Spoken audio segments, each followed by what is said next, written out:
Hello ஆஸ்பரண்ட்ஸ், இந்த வீடியோவில் எல்சிஎம்மில் நம்ம ஒரு முக்கியமான ப்ராப்ளம் பார்க்கலாம். இதில் பார்த்தீங்கன்னா 3 டேர்ம்ஸ் வந்து கொடுத்துருக்காங்க.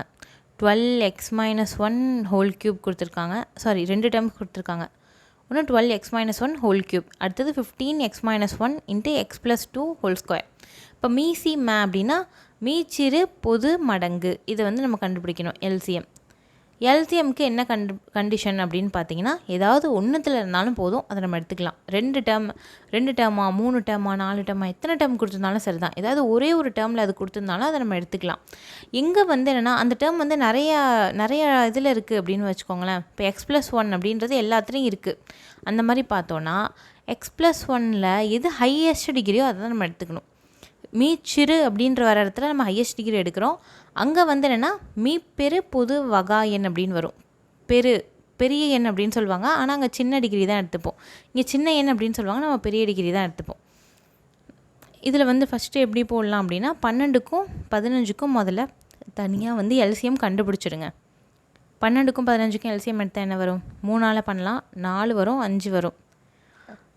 திரும்ப பண்ணால் 4 5, திரும்ப 4ஆல் பண்ணால் 1 வரும், 5 வரும். 5ஆல் பண்ணால் 1 வரும்.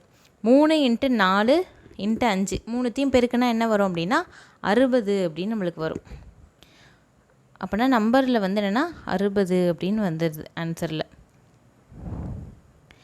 அடுத்தது நம்ம என்ன பண்ண போகிறோம் அப்படின்னா, இந்த டேர்ம்ஸ் வந்து பார்க்க போகிறோம். எக்ஸு ஒய் அதை வச்சு பார்க்க போகிறோம்.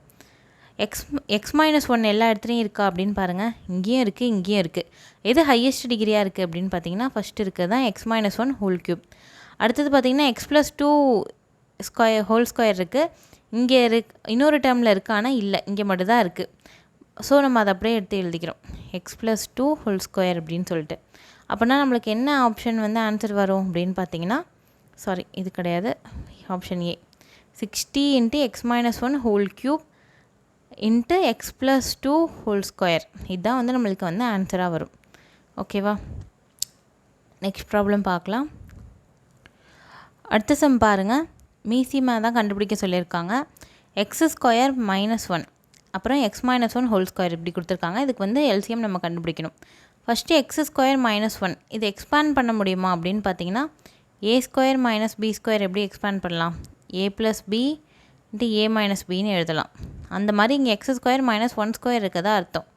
ஸோ நம்ம இதை எப்படி எழுதலாம்னா, x+1 × x - 1 அப்படின்னு எழுதலாம். இன்னொரு டேர்ம் பார்த்தீங்கன்னா என்ன இருக்குது? x-1 ஹோல் ஸ்கொயர் அப்படின்னு இருக்குது. இப்போ வந்து எல்சிஎம்க்கு என்ன பார்க்கணும்? 2 சைடும் இருந்தேன்னா அந்த டேர்ம் இருக்குன்னு அவசியம் இல்லை. எங்கேயாவது ஒரு இடத்துல இருந்தாலே போதும், அந்த டேர்மை எடுத்துக்கலாம். சப்போஸ் 2 பக்கமே இருந்துச்சு அப்படின்னு பார்த்தீங்கன்னா, எது ஹையஸ்ட் டிகிரியோ அதுதான் எடுத்துக்கணும். x+1 2 பக்கமும் இருக்கா அப்படின்னு பார்த்தீங்கன்னா இல்லை, இங்கே மட்டும் தான் இருக்குது. ஸோ x+1 அப்படியே எடுத்து எழுதிக்கிறோம். x-1 2 பக்கமும் இருக்கா அப்படின்னு பார்த்தீங்கன்னா 2 பக்கமும் இருக்குது. ஸோ ஹையஸ்ட் டிகிரியான இதை எடுத்து எழுதிக்கிறோம், x-1 ஹோல் ஸ்கொயர் அப்படின்னு சொல்லிட்டு. இப்போ ஆப்ஷனை தேடி பாருங்கள். இப்படி ஒரு ஆப்ஷனே இல்லை தானே.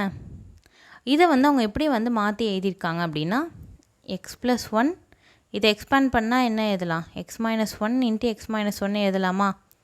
அவங்க என்ன பண்ணியிருக்காங்க அப்படின்னா, இந்த x+1ஐயும் x-1ஐயும் எப்படி எழுதியிருக்காங்கன்னா, x² - 1 அப்படின்னு எழுதிட்டாங்க. மிச்சம் இருக்கிறத x-1 அப்படின்னு எழுதியிருப்பாங்க. இது மாதிரி தேடி பாருங்கள். x-1 × x² - 1 option A answer வருதா? ஆப்ஷன் ஏ வந்து x² - 1 × x - 1 இதுதான் வந்து இந்த ப்ராப்ளத்துக்கான ஆன்சர். ஓகேவா? நெக்ஸ்ட் வீடியோவில் வேறு ஒரு இம்பார்ட்டண்ட்டான ப்ராப்ளத்தோடு பார்க்கலாம். தேங்க்யூ.